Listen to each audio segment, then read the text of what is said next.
nawe bakola kiri mu bayimbishe ebyo ne mwenabye mukola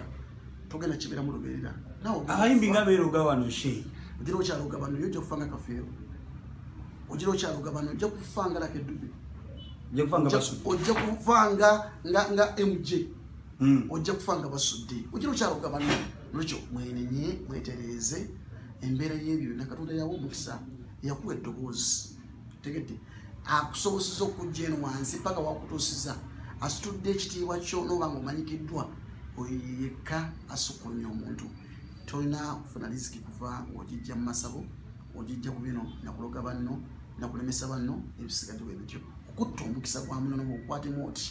ogamba nti omusibe n'omusiba saamuoyo yanondeka mu kasuwa noga nti kati kampugule n'owugula buli kisa abamubaddeko noga nkampugule osamuwugula n'ebyo byonna bikyamu ddala tugezeeko okuba nga twerongoosa maaso ga Katonda era tutegeere Katonda mu mbeera yannamaddala. Okay, tuyanze nnyo Sheyi, Mungu akuwe omukisa.